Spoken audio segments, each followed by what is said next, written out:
ನಮಸ್ತೆ. ಬದುಕಿನ ಕತೆಗೆ ನಿಮಗೆಲ್ಲ ಸ್ವಾಗತ. ನಾನಾಯ್ತು ನನ್ ಪಾಡಾಯ್ತು, ಬೇರೆಯವ್ರು ಏನಾದ್ರೂ ನನಗೇನು ಅಂತ ಇರುವ ಈ ಕಾಲದಲ್ಲಿ ಈ ಡಾಕ್ಟರ್ ಮಾತ್ರ ನಿಮ್ಮ ಮನೆಯ ಮಕ್ಕಳ ಜೀವ ಉಳಿಸಕ್ಕೆ ಒಂಟಿಯಾಗಿ ನಿರಂತರ 8 ವರ್ಷಗಳು ಹೋರಾಡಿದ ಒಂದು ರೋಚಕ ಕತೆ ಇದು. ಮೆಡಿಕಲ್ ಮಾಫಿಯಾ ವಿರುದ್ಧನೇ ಹೋರಾಡಿ ಗೆದ್ದಂತ ಕತೆ ಇದು.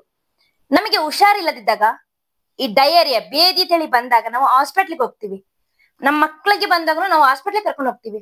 ಆವಾಗ ಡಾಕ್ಟರ್ ನಿಮ್ಗೆ ಪ್ರಮುಖವಾಗಿ ಒಂದು ಒಂದು ವಸ್ತುವನ್ನು ಸಜೆಸ್ಟ್ ಮಾಡ್ತಾರೆ. ಅದೇನು ಗೊತ್ತಾ? ORS. ಅದು ನಿಮಗೆಲ್ಲ ಗೊತ್ತಿದೆ.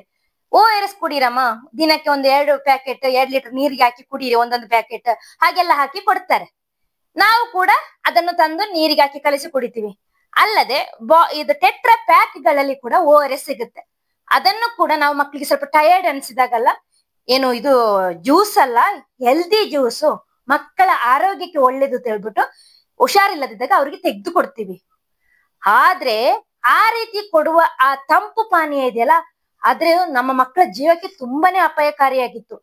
ಈ ಒಂದು ಮೆಡಿಕಲ್ ಮಾಫಿಯಾ ಹೊರಗೆ ಬಂದೇ ಇರ್ಲಿಲ್ಲ. ಇವರು ಹೋರಾಟ ಮಾಡುವವರೆಗೆ ಯಾರಿಗಿದು ಗೊತ್ತೇ ಇರ್ಲಿಲ್ಲ.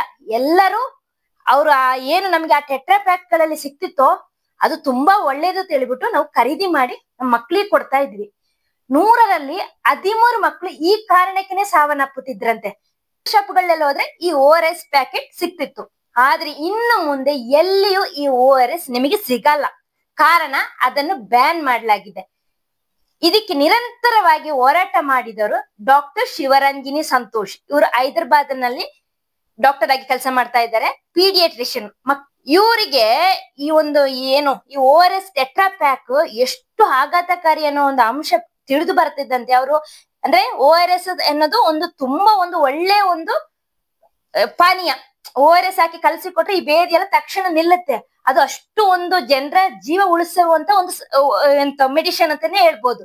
ಈ ಕಂಪನಿಗಳಿದ್ದಾರಲ್ಲ, ಕಂಪನಿಗಳು ಆ ಮೆಡಿಸಿನ್ ಅಲ್ಲ, ಆ ಹೆಸರನ್ನು ಮಾತ್ರ ಯೂಸ್ ಮಾಡಿ ತಂಪು ಪಾನೀಯ, ತಾವು ತಯಾರಿಸಿದ ತಂಪು ಪಾನೀಯಗಳಿಗೆ ಆ ORS ಲೇಬಲ್ ಹಾಕಿ ಮಾರಾಟ ಮಾಡಕ್ ಸ್ಟಾರ್ಟ್ ಆಗ್ತದೆ.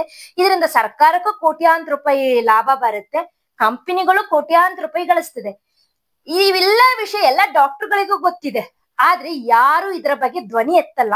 ಆಗ ಇವರು ಧ್ವನಿ ಎತ್ತಾರೆ. ಅವರು ಮಕ್ಕಳು ಎಷ್ಟು ಕಷ್ಟ ಪಡ್ತಿದ್ದಾರೆ, ಅವರಲ್ಲಿ ಅನೇಕ ಕೇಸ್ಗಳು ಈ ರೀತಿ ಬಂದಾಗ, ಅದರಿಂದ ಡೆತ್ ಆಗಿದೆಲ್ಲ ನೋಡಿದಾಗ ಇವರು ಈ ORS ಅಂದ್ರೆ ತಂಪು ಪಾನೀಯಗಳನ್ನು ORS ಲೇಬಲ್ ಮೂಲಕ ಮಾರಾಟ ಮಾಡ್ತಿರೋದಕ್ಕೆ ತುಂಬಾನೇ ತೀವ್ರ ಆಕ್ರೋಶ ವ್ಯಕ್ತಪಡಿಸಿ ಕಾನೂನು ಹೋರಾಟ ಮಾಡ್ತಾರೆ. ಆದ್ರೆ ಯಾರು, ಯಾವ ಅಧಿಕಾರಿಗಳಾಗ್ಲಿ ಸರ್ಕಾರ ಆಗ್ಲಿ, ಯಾರು ಇವರ ಮಾತನ್ನ ಕೇಳೋದೇ ಇಲ್ಲ. ಇವ್ರೇನು ಕೇಸ್ ಕಂಪ್ಲೇಂಟ್ ಎಲ್ಲ ಫೈಲ್ ಮಾಡ್ತಿದ್ರು, ಯಾರು ಇವ್ರಿಗೇನೋ ಏನೋ ಒಂದು ಇದು, ನಾವು ನಮ್ಮ ಪಾಡಿಗೆ ನಾವು ಮಾರಾಟ ಮಾಡುವತ್ತಿದ್ರು. ಕಂಪನಿಗಳಿಗೆ ಇದರಿಂದ ಕೋಟಿ ಕೋಟಿ ಲಾಭ ಆಗ್ತಿತ್ತಾ, ಸರ್ಕಾರಕ್ಕೂ ಲಾಭ ಆಗ್ತಿತ್ತಾ? ಆದ್ರೆ ಇವರು ಮಾತ್ರ ದಿಟ್ಟಾಗಿ ಒಬ್ರೇ ನಿಂತು ಹೋರಾಟ ಸ್ಟಾರ್ಟ್ ಮಾಡ್ತಾರೆ. ತಮ್ಮ ಒಂದು ಇನ್ಸ್ಟಾ ಖಾತೆಯಲ್ಲಿ ಈ ಬಗ್ಗೆ ಮಾಹಿತಿಗಳನ್ನ ಹಂಚಿಕೊಳ್ತಾ ಹೋಗ್ತಾರೆ. ಆವಾಗ ಜನರಿಗೆ ಕೂಡ ಇದರ ಬಗ್ಗೆ ಒಂದು ಅವೇರ್ನೆಸ್ ಬರುತ್ತೆ. ಜನರು ಇವರ ಬೆಂಬಲಕ್ಕೆ ನಿಲ್ತಾರೆ. ಫಾಸೈ ಅಂದ್ರೆ ನಾವು ತಿನ್ನುವ ಆಹಾರಗಳಲ್ಲಿ ಯಾವ ಅಂಶ ಎಷ್ಟೆಷ್ಟು ಇರ್ಬೇಕು ಅಂತ ಹೇಳಿ ಇದು ನಿಗದಿ ಮಾಡೋದು. ಇದು ನಮಗೊಂದು ಸ್ಟ್ಯಾಂಡರ್ಡ್ ಒಂದು ಅಂಶವನ್ನು ತಿಳಿಸುತ್ತೆ. ಅದು ಈಗ ಈ ORS ಎಂಬ ಹೆಸರಿನಲ್ಲಿ ಯಾವುದೇ ಒಂದು ತಂಪು ಪಾನೀಯಗಳನ್ನು ಮಾರಾಟ ಮಾಡುವಂತಿಲ್ಲ, ಅದು ಕಾನೂನು ಬಾಹಿರ ಎಂಬ ಒಂದು ಕಟ್ಟುನಿಟ್ಟಾದ ಕಾನೂನು ಜಾರಿಗೆ ತಂದಿದೆ.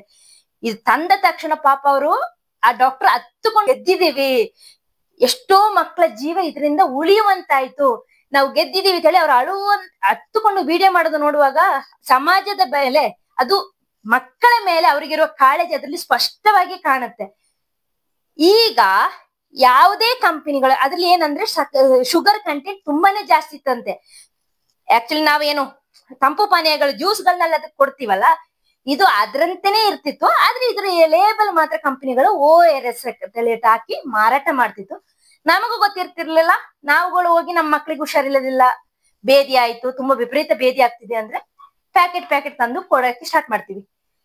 ಈ ರೀತಿ ಕೊಟ್ಟಾಗ ಮಕ್ಕಳ ಆರೋಗ್ಯ ಚೇತರಿಸಿಕೊಳ್ಳುವ ಬದಲು ಇನ್ನಷ್ಟು ದುರ್ಬಲ ಆಗುತ್ತಾ ಹೋಗುತ್ತೆ. ಅವರಲ್ಲಿ ಆ ಶುಗರ್ ಕಂಟೆಂಟ್ ಎಲ್ಲ ಜಾಸ್ತಿ ಆದಾಗ ತುಂಬಾನೇ ವೀಕ್ ಆಗ್ತಾರೆ. ಇದರಿಂದ ಅನೇಕ ಮಕ್ಕಳು ಸಾವನ್ನಪ್ಪಿದ್ದಾರೆ.